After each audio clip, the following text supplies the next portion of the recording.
Olá, investidores e investidoras desse Brasil. Mais uma vez é com muita alegria que eu venho aqui falar para vocês a nossa carta de gestão do mês de novembro. Esse mês tem sido mais uma sequência de boas notícias, né, que apareceram no mês passado. Essa carta de gestão vem trazendo notícias positivas do PIB brasileiro, que deu até que enfim uma acelerada. Pelos dados do IBGE, no terceiro trimestre, a gente fechou com um crescimento de 0,6% comparado ao trimestre anterior. E se a gente continuar nessa toada de crescimento, a gente vai chegar no ano que vem num crescimento próximo de 2,5% ao ano, dando uma atração aí, quem sabe, para os nossos investimentos e para a demanda interna, para o mercado de trabalho voltar a crescer e a recuperar. Já falando da demanda, a gente teve uma outra sinalização muito positiva, que foi a Black Friday, que aconteceu no mês de novembro, na última semana. Comparando com o mesmo período do ano passado, de 2018, a gente teve um crescimento em torno de 20%, né, com um grande crescimento, principalmente vindo do comércio eletrônico, né, principalmente até dos celulares.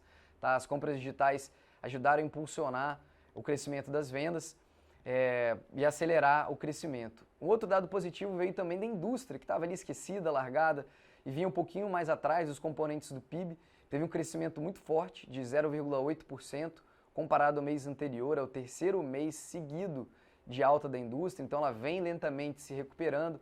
A gente teve uma ajudinha aí muito forte da China, com a demanda de carnes, né, de proteínas, por causa da gripe suína que assolou o país. Eles estão tendo que demandar e comprar muito mais carne do Brasil, isso ajudou ao crescimento da nossa indústria. O que afetou também essa demanda maior, a inflação. Em novembro, a inflação oficial, que é o IPCA, calculado pelo IBGE, fechou em 0,51%. É o maior índice dos últimos anos para o mês de novembro, impulsionado principalmente aí pela demanda das carnes vinda da China e também da energia elétrica, dos reajustes de energia elétrica que vieram nesse último período do ano, ok? Então a gente veio tendo sequências de notícias positivas na nossa demanda interna, da nossa economia e também da política, né? Uma surpresa muito positiva que a gente vem tendo na política, o Rodrigo Maia, o presidente da Câmara, né? Que ele vem tendo um apoio maciço, um apoio muito forte com as reformas. Ele já colocou como pauta principal dele para 2020 as reformas administrativa e também a reforma tributária para o ano que vem como as principais metas dele do ano de 2020. A gente ainda deve ter em 2019 a aprovação do novo marco do saneamento para impulsionar os investimentos privados e desregulamentar os investimentos no setor de saneamento básico no Brasil, que estão bem defasados e podem ser uma grande avenida de crescimento para o país nos próximos anos.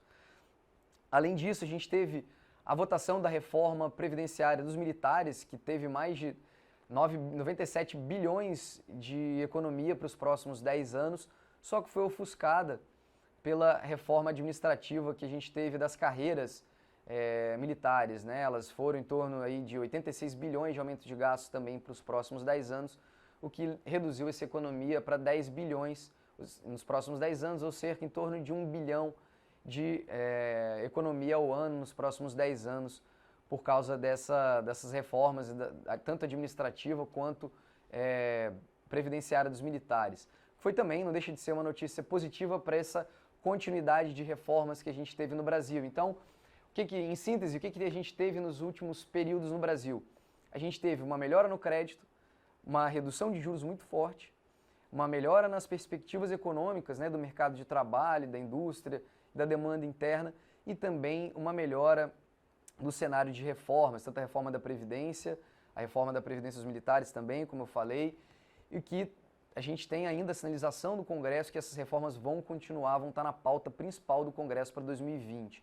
Então a gente cria um arcabouço de melhor crescimento e de continuidade de reformas. A gente melhora as perspectivas do Brasil e reduz o nosso risco fiscal, que é o nosso maior risco que a gente tinha para trás. Isso está ajudando até a colocar o Brasil com melhores perspectivas de rating e de crescimento para o ano de 2020. Então são cenários bem positivos para a continuidade do nosso crescimento e até a aceleração do nosso crescimento para o ano que vem, que vão ajudar aí a nossa economia. A despeito disso, a gente tem os investidores estrangeiros saindo do Brasil, né? Eles já tiraram, só no mês de novembro, mais de 8 bilhões de dólares da economia brasileira, levaram lá para fora. Se a gente colocar no acumulado do ano, eles já tiraram 39 bilhões no ano da Bolsa, e a gente teve também, apesar disso, uma entrada dele nos IPOs e nos follow-ons em torno de 27 bilhões, o que dá um saldo negativo ainda em torno de 12 bilhões de saída dos investidores do Brasil. E quem tem suprido essa lacuna, a nossa Bolsa, mesmo assim, sobe 25% no ano, fechamento de novembro, principalmente os investidores institucionais brasileiros e também as pessoas físicas entrando na Bolsa. Isso é um cenário muito positivo.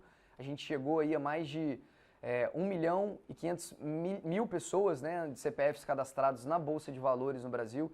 Então, essa lacuna que os investidores estrangeiros deixaram está sendo ocupada pelos investidores locais, institucionais e pessoa física. Tá?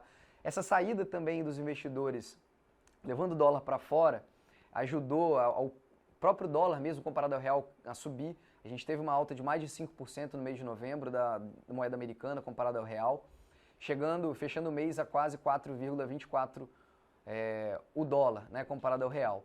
Então, muito disso por causa dessa saída de remessas de lucros para o exterior, repactuação de parte dos dólares lá para fechamento tributário nos Estados Unidos, mas também um pouco por causa do cenário dos nossos vizinhos aqui latino-americanos. Né? A gente teve um cenário muito conturbado nas eleições americanas, entrando um governo mais ligado ao governo Kirchner, né, que não foi muito bem visto pelo mercado. A gente teve o governo Evo Morales, né, ele pedindo exílio no México, pedindo para sair realmente do governo na Bolívia. A gente teve também um cenário mais conturbado no Equador, nos meses anteriores, e no Chile, que viveu quase um mês de protestos lá em Santiago, em outras cidades no país, o que vão prejudicar bastante o crescimento desses nossos parceiros, tanto para 2019 quanto 2020, principalmente para o Chile. Então a gente teve um cenário mais conturbado aqui nos nossos vizinhos, e também da questão dos Estados Unidos e China, da guerra comercial, que ainda não foi 100% solucionado. A gente teve até nas últimas semanas algum direcionamento para que isso fosse melhorado, para que a gente tivesse uma solução, mas que ainda não se concluiu. Então a gente ainda teve um cenário externo um pouco mais conturbado, apesar das notícias internas um pouco melhores, o que fez o dólar ter essa disparada e subir um pouquinho. Apesar disso tudo, a gente tem um cenário muito positivo para o Brasil, de continuidade de reformas. O nosso medo não é nem o cenário de crescimento do Brasil ou o cenário de crescimento externo, porque a gente viu essa desaceleração econômica global e o medo de uma recessão lá fora serem um pouco dizimados, né? As economias mostraram que não vão entrar em recessão, mas sim ter uma redução do crescimento, tanto na Europa, quanto nos Estados Unidos, quanto na China. Mas a gente teve também, por parte dos países asiáticos, aí, principalmente a Índia e outros países crescendo bastante, que vão compensar esse crescimento mais lento das economias maiores. Além disso, a gente teve uma expansão dos incentivos pelos bancos centrais, aí, tanto do Japão, Estados Unidos e da Europa, que vão corroborar para uma continuidade do crescimento, de aumento de incentivos nas maiores economias do mundo, né? As economias que afetam realmente as economias globais, ok? Então, muito do que a gente viu de medo que a gente tinha antes foi dizimado, né? Foi dissipado esse risco de recessão. A gente teve notícias positivas do Brasil lá de fora, tanto no cenário econômico quanto político. Então deixa a gente muito feliz para o que vem para frente. A gente está muito otimista, continua com um cenário muito positivo para aumento do crescimento do Brasil, aumento do crescimento das empresas, do lucro das empresas e assim também da valorização da bolsa dos nossos ativos aqui dentro nacionalmente, ok, gente? Então, essa é a mensagem que a gente tinha para passar para vocês. A nossa carteira fechou o mês aí com 0,97% de lucro contra 0,95% do Ibov, e a gente fechou o mês de novembro com 42% de alta no ano de 2019, de janeiro a novembro.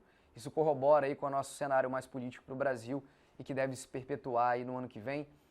Então mostra que o que a gente pensou para o Brasil, o que a gente vem vendo, o cenário vem se materializando, e vamos continuar positivos assim para o ano que vem. A gente tem um caminho muito grande de continuar de reformas e de volta do crescimento dos lucros das empresas para o ano que vem, ok? Então, aos investidores da Lotus e de todos que nos acompanham, agradeço a atenção e vamos fortes aí para o final de 2019 e início de 2020.